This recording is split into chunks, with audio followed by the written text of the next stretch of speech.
Hello everyone, welcome back to the channel. In this video we are starting this video from section 39. ठीक है, 39 से हम शुरू कर रहे हैं. 38 तक के वीडियोस आपको प्लेलिस्ट में मिल जाएंगे, उसको आप वहाँ से देख सकते हैं जाके. ठीक है, अब फर्स्ट हमारा ये चीज़ आती है कि यकीन मानिए अगर आप एक पुलिस ऑफिसर हैं और आपके सामने कोई नॉन कॉग्निजेबल ऑफेंस हो जाता है और आप अगर उस व्यक्ति से जिसने ऑफेंस किया है उसका नेम और एड्रेस मांगते हैं तो क्या चीज़ें हो सकती हैं वहाँ पर.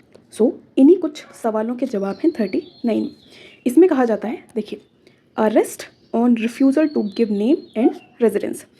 जब उस व्यक्ति से नेम और रेजिडेंस पूछा जाए उसका, वो अगर अपना रिफ्यूज़ कर देते हैं अपना नेम और एड्रेस देने के लिए या फिर गलत नेम और एड्रेस देते हैं, तो वहाँ पर किस प्रकार से चीज़ों को डील किया जाएगा, क्या अरेस्ट किया जा सकता है, सारी चीज़ें 39 में. तो इसमें कहा जा रहा है कि कोई भी व्यक्ति in the presence of police officer commit करता है किसी भी ऐसे क्राइम को या फिर अक्यूज होता है किसी भी ऐसे नॉन कॉग्निजेबल ऑफेंस को कमिट करने के लिए, और वो पुलिस ऑफिसर उसका नेम और एड्रेस उससे पूछता है. ठीक है, और यदि वो नेम और एड्रेस दे भी दे तो वो ऐसा नेम और एड्रेस देता है जो कि फॉल्स है या जो पुलिस वाले को लगता है कि वो फॉल्स नेम और एड्रेस है, तो वहाँ पर उस व्यक्ति को अरेस्ट किया जा सकता है बाय द ऑफिसर.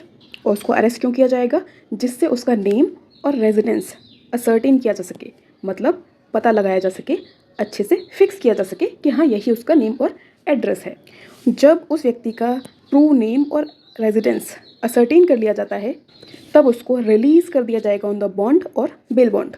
अब इसको अगर हम कहें, उसको बॉन्ड भरना होगा या फिर बेल बॉन्ड साइन करना होगा. इस चीज़ के लिए कि जब भी उसको बुलाया जाएगा वो मजिस्ट्रेट के सामने अपीयर हो जाए. लेकिन अगर कोई ऐसी सिचुएशन आ जाती है कि जो भी व्यक्ति है जिससे नेम और एड्रेस पूछा गया है वो इंडिया का किसी भी हिस्से में रहता ही नहीं है, मतलब इंडिया का रेजिडेंस नहीं है उसके पास, तो वहाँ पर जो भी वो बेल बॉन्ड देगा उसके लिए उसको सिक्योर करवाना पड़ेगा बाय द सिक्योरिटी और श्योरिटीज़ जो कि इंडिया के रेजिडेंस हैं. मान लीजिए कोई फॉरेनर है, ठीक है, उसने कोई नॉन कॉग्निजेबल ऑफेंस कर दिया. अब इस व्यक्ति को बॉन्ड भरना पड़ेगा, ठीक है, बेल बॉन्ड भरना पड़ेगा और उसको सिक्योर करवाना पड़ेगा बाय द श्योरिटी जो कि इंडिया की सिटीज़न है, इंडियन है. ठीक है, और वहीं पर आगे कहा जा रहा है कि अगर 24 आवर्स के अंदर में उसका सही नाम और एड्रेस असर्टेन नहीं कर पाई है पुलिस या वो ऑफिसर. अब ये 24 आवर्स कब से? जब उसको अरेस्ट किया गया या फिर उसने बॉन्ड या बेल बॉन्ड भरा है तब से. तो 24 आवर्स के बाद उसको फॉरवर्ड कर दिया जाएगा टू द नियरेस्ट मजिस्ट्रेट को. ठीक है, नियरेस्ट मजिस्ट्रेट के पास उसको फॉरवर्ड कर दिया जाएगा जिसके पास भी उस केस में जुरिडिक्शन है. इसके बाद नेक्स्ट सेक्शन है सेक्शन 40. इसमें क्या कहा जा रहा है, देखिए, arrest by a private person and procedure on such arrest. मान लीजिए कोई व्यक्ति जो पुलिस ऑफिसर नहीं है उसके द्वारा कभी अगर अरेस्ट किया गया तो क्या प्रोसीजर होगा और किस प्रकार से अरेस्ट किया जा सकता है और क्या पावर्स हो सकते हैं उस व्यक्ति के पास. इसमें कहा जा रहा है फर्स्ट सबसेक्शन में, अगर किसी भी प्राइवेट पर्सन के प्रेजेंस में किसी भी व्यक्ति ने ऐसा कोई नॉन बेलेबल और कॉग्निजेबल ऑफेंस किया है जो इतना सीरियस है कि उस प्राइवेट पर्सन के द्वारा उस व्यक्ति को अरेस्ट करना कोई गलत बात नहीं होगी, तो जो प्राइवेट पर्सन है वो अरेस्ट कर सकता है और अरेस्ट करवा सकता है उस व्यक्ति को. और यदि कोई प्रोक्लेम्ड ऑफेंडर है उसको भी अरेस्ट कर सकता है और करवा सकता है, कोई भी अननेसेसरी डिले किए बिना. यहाँ पर एक समय सीमा दी हुई है कि जैसे ही उसने अरेस्ट किया है उसके विदिन 6 आवर्स उसको मेक ओवर करना पड़ेगा, मतलब पहुँचाना पड़ेगा या फिर उसको मेक ओवर करवाना पड़ेगा अगर उसने किसी और के थ्रू उसको अरेस्ट करवाया है. ठीक है, किस व्यक्ति को? पुलिस ऑफिसर को. और यदि पुलिस ऑफिसर उपस्थित नहीं है तो उसको कस्टडी में देना पड़ेगा नियरेस्ट पुलिस स्टेशन की. ठीक है, बेसिकली इसमें क्या है, देखिए, प्राइवेट पर्सन की अरेस्ट करने पर कोई मनाही नहीं है, लेकिन 6 आवर्स का एक रूल रखा गया है कि विदिन 6 आवर्स आपको पुलिस वाले के पास उनको पहुंचाना पड़ेगा.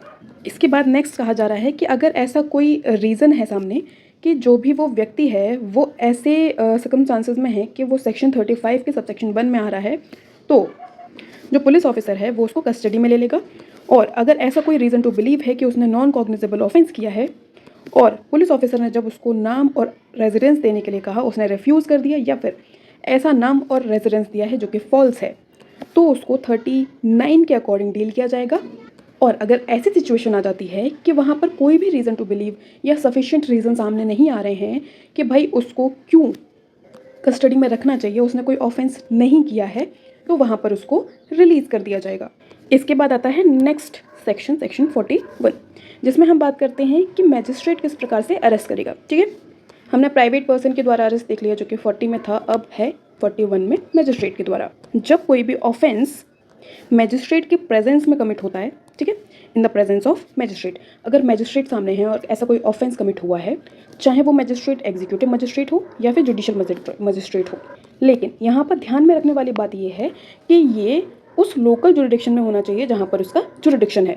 तो वो खुद से या फिर किसी अदर पर्सन के द्वारा ऑर्डर दे करके उस व्यक्ति को अरेस्ट करवा सकता है, और अगर बेल वहाँ पर अप्लाई हो सकती है तो बेल अप्लाई हो जाएगी और उसको कमिट कर दिया जाएगा कस्टडी में। ठीक है, इसके बाद आता है सबसेक्शन 2, जिसमें कहा जा रहा है कि कोई भी मैजिस्ट्रेट, चाहे वो एग्जीक्यूटिव हो या जुडिशियल हो, किसी भी वक्त अरेस्ट कर सकता है या करवा सकता है, डायरेक्ट कर सकता है अरेस्ट करने के लिए, जो कि खुद की प्रेजेंस के अंदर में, अपने लोकल जुरिडिक्शन के अंदर में, जब उसकी अरेस्ट के लिए वो कॉम्पिटेंट है उस टाइम पर, उस सर्कमस्टांसेस में एक वारंट इशू करने के लिए।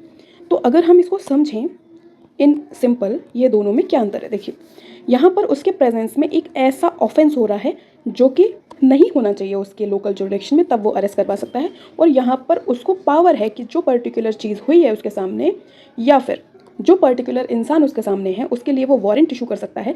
मान लीजिए कोई व्यक्ति उसके पास आया है और उसने कोई ऐसा ऑफेंस किया हुआ था, लेकिन वो ऑफेंस उसने उसके सामने नहीं किया था, लेकिन वो व्यक्ति उसके सामने प्रेजेंट है, तो वहाँ पर वो कॉम्पिटेंट है उसके अगेंस्ट में वारंट इशू करने के लिए। तो वो क्या करेगा, वो वहाँ पर उस व्यक्ति को अपने प्रेजेंस में अरेस्ट कर सकता है या करवा सकता है डायरेक्ट करके किसी को।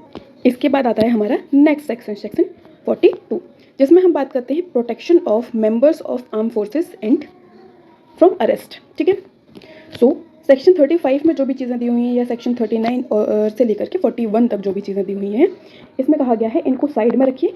किसी भी व्यक्ति को जो कि मेंबर है आर्म फोर्सेस का, या फिर उन आर्म फोर्सेस का जो कि यूनियन की है, और उन सभी मेंबर्स को अरेस्ट नहीं किया जाएगा किसी भी चीज़ के लिए जिसको कहा जा रहा है कि उनके द्वारा किया गया है in the discharge of official duties. जब वो कोई ऑफिशियल ड्यूटी अपनी फॉलोअप कर रहे हैं, उसमें उन्होंने ऐसा कोई काम किया है, उसके लिए उनको अरेस्ट नहीं किया जाएगा। लेकिन यहाँ पर भी उन्होंने एक एक्सेप्शन दिया हुआ है, वो क्या है, अगर उनको आपको अरेस्ट करना है तो आपको सबसे पहले कंसेंट लेनी पड़ेगी सेंट्रल गवर्नमेंट की।